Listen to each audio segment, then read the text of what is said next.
A very good evening to you. Welcome to Powerbrief.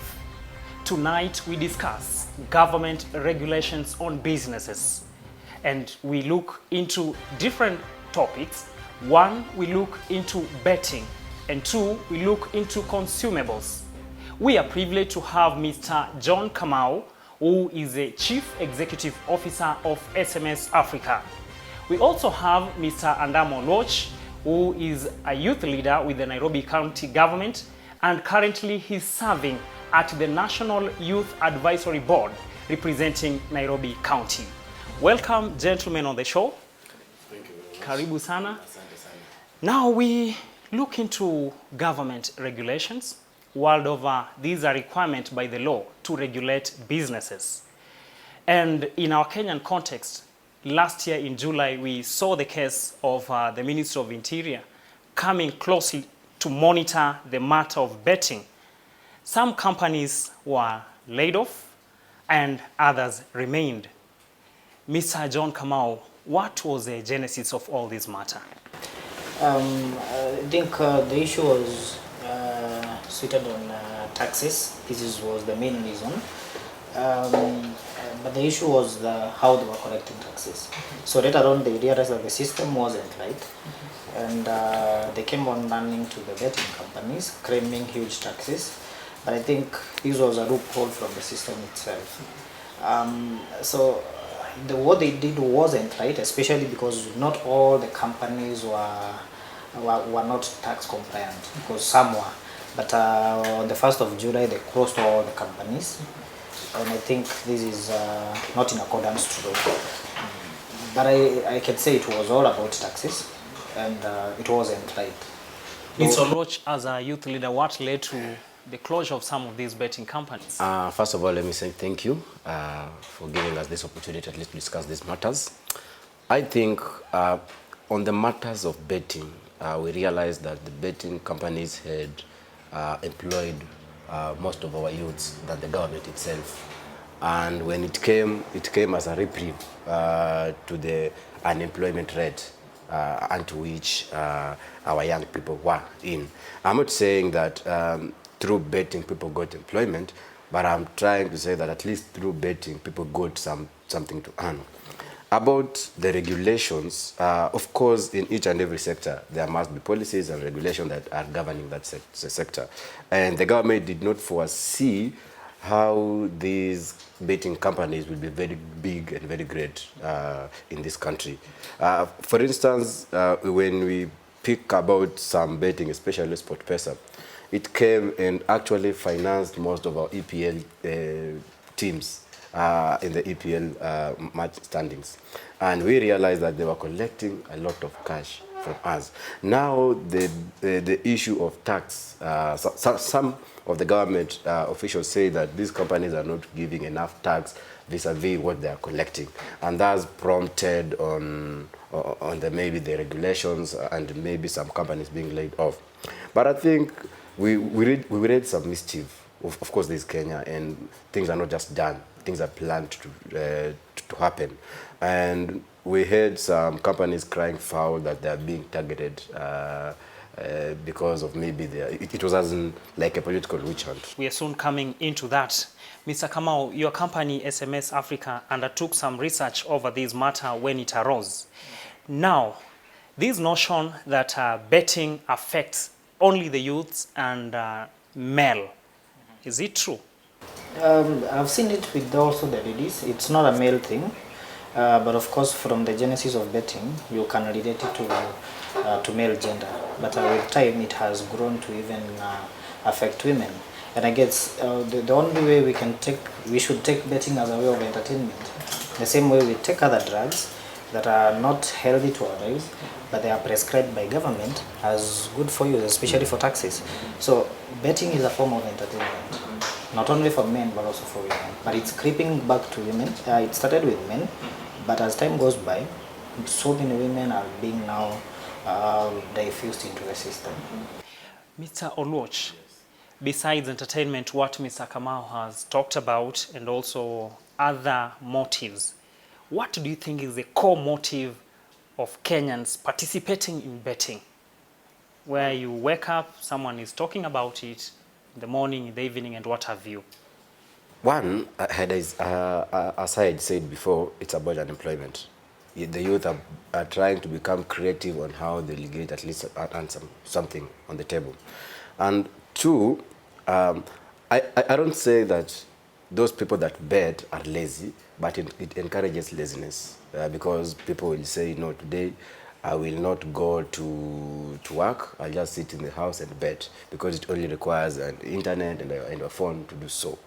And lastly, I think people have lost hope with life because most of them, when even in a certain scenario, you get someone, if he earns 200 shillings, he'll go directly to bed so that it can generate a lot of money than him going to buy food and other stuffs. So I think the core motive of this betting is unemployment in Kenya and the laziness that it comes along with it. I'm not saying it's bad, but I'm not encouraging it, especially for the younger generation. You know, there is no economy that is grown based on the betting companies, on betting. Sure, we'll cross there, or else we'll be finding way forward. Mr. Kamau, an understanding of betting, does it rely on luck or how intelligent someone can learn the system as it goes to win and to get those huge amounts, so the jackpot and what have you? So I can say that they are winning in betting, and it's so much of it. The issue is that the players keep on reinvesting. So you win now, you for example deposit 200, win 500, but you don't want to be comfortable with 500. So you take it back to get 1,000. If you happen to win the 1,000, you take it back to win more. So at the end of the day, the house would always win. But that doesn't mean players don't win. They win, but the issue they keep on reinvesting. In the process of reinvesting, they will lose it. And that's why us from the gambling community, we say the house always win. And a win for a player is a postponed win for the house. Yeah. Mr. Oloch, as a person who has interacted with youth in different capacities in the field and what have you, what brings in a difference between when someone is betting and someone is running also on the field, maybe marathon, and they get some presents, they get to win? What is the difference? Because as we move further, we shall be seeing the condemnation that the youth have been going through, or those that participate in betting. You know, first, as an individual, I don't take betting as a gift or as a talent. But when one goes to a field and runs, he's trying to put an effort and he will get a reward later on. In running, there's a lot of chances that you may win and you may get some gift or some token. But in betting, there's no guarantee that you will win and get it. It's a gambling. It's either you put your money there, it brings back something, and as Jonas said, you might get 500 and be attempted again to go and put that 500, it goes. We've seen a lot of people hanging themselves because of this thing. Someone gets maybe a salary, or a student in school gets a help, or a parent gives him money, then he goes, then he says he wants to bet with it, around 70,000 for the entire semester, then it goes with gambling, then he hangs himself or goes into depression. So there is a very difference between that talent, for example, a footballer who is in the pitch, and that marathoner who is running on the field, than vis-a-vis the one who is going to gamble and getting some token. So I think the one that has a gift, a talent, is way much better than this one who is just gambling. Yeah. Mr. Kamau, is there a way, as the government was talking of regulating this aspect of betting? Actually, it lies under them because they have got that monopoly. The law allows them to regulate, to say, let's move towards this direction, let's move towards that direction. But now, as this happened, you see, the government comes to do it, but people can still do it behind, mtu anaweza ingia chini ya kitanda akafanya, you know, the online sites, they are not fully contained. Okay. What are some of these agreements that these people were supposed to do so as to ensure that they don't hurt the citizens and at the same time the government does not lose the war? I think the issue that they will face, because they've put up a stiff laws on betting, and the issue will be that what is developing right now is illegal betting. Illegal betting in the sense of there are payment options that have grown in Africa and also in the world. Talk of bitcoins, talk of Netra, Skrill, and all these form of payment. This is making it able for a player in Africa to place a bet on a site floated, for example, in Malta or in Cyprus. So in long run, we are losing even the taxes because players who are good on the internet are able to place bets on overseas sites. So I think the only thing that the government is in control of is the mobile money payment option, M-Pesa. But think of all these other payment options because players will keep on using them, and in long run we are losing a lot more than we are gaining with the stiff flows. Going to our neighboring countries like Uganda, there is so much of betting in Uganda, but what is generated back to the economy by betting in Uganda is so much because for them, betting happens in shops. So for that shop, you have several cashiers, you have a security guard, and you're also paying rent, paying for power, and all those things. So what goes back to the government and community is so much as compared to us, because the only thing that in Kenya, because of the development of M-Pesa and internet, all the betting is happening online. So you'll find a company run by only 7 or 10 people, but that company is able to generate in a single month over 50 million. So the people who are receiving money as employees are only 10. But what goes out, and very few companies in Kenya, I'll say two, I won't mention the names, have been able to build their own in-house solution. All these other solutions are coming from the European countries. So in long run, most of the amounts that we raise from betting are taken back to other countries. Yeah. This matter, Mr. Oluoch, you've talked of depression. Actually, we've even had suicide cases, addictions, and what have you. You meet someone on the road, alieka 5,000 ikamletea 50, akasema acha nijaribu round hii nipate milioni moja, and then things goes south. How do we approach this matter to ensure that we don't lose lives, lose families, and all this that is happening? First of all, youth should understand that you cannot grow bananas and expect to harvest maybe ndumas. Let the youth know what they're involving themselves. It has the repercussions. In everything that we do, there must be a consequences. And for us to do things, we need to be prepared for them. If we are placing a bet, let us be sure and make sure that we are placing these bets because we know we will either win or lose. So at least we prepare our minds psychologically at the way end. And again, the young people should understand that it's not necessarily that if you have 50,000, you place all of it. You know, even some of these companies, in terms of shares, they don't just put all their shares in one basket. Some of them, they split their shares. So the youth need to be very smart. You know, sometimes betting is good. Sometimes it generates a lot of money. That's why a lot of people are engaging in it. But at most of the time, the way John has said, the sole beneficiary is the owner of that site, not you as a gambler. Because most of the time, you'll place like 4 bets, you lose like 3, you win 1. Then this one that you've won will motivate you again to come and place another 5 bets. The way that again you lose around 4, then you win 1. So it fluctuates that way, that way, that way. So this is the system that generally plays with people's mind, you know.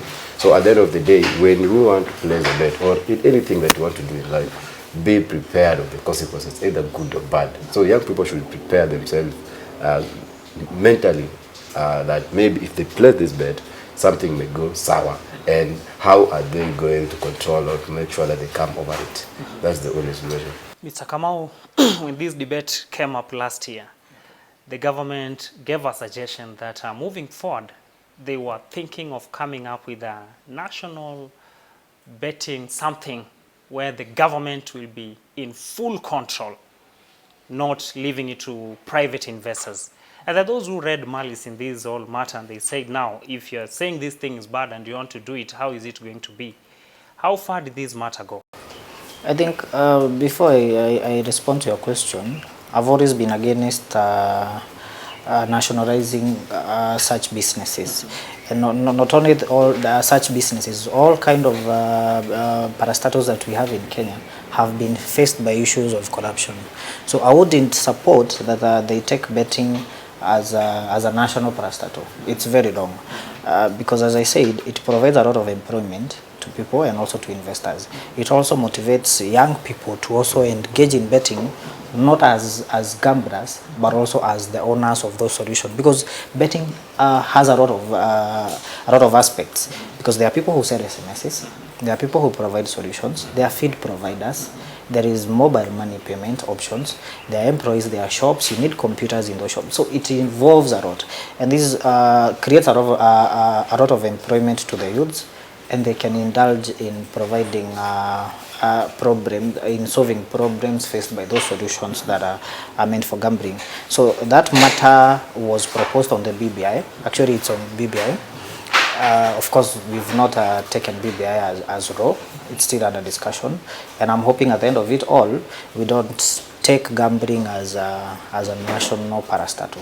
It should be very long, because we need these for the youths. Because even in most of the corporations that are dealing with betting, you cannot employ someone who is 60 years to come and run it, because they don't understand the vices of betting. It's us who follow Manchester United, follow Arsenal, follow all these teams. So these are things, these are entertainment aspects of life that it's only us below 35 years that can understand. So I believe it should be left for the private sector, and of course open to everyone. Thank you, gentlemen.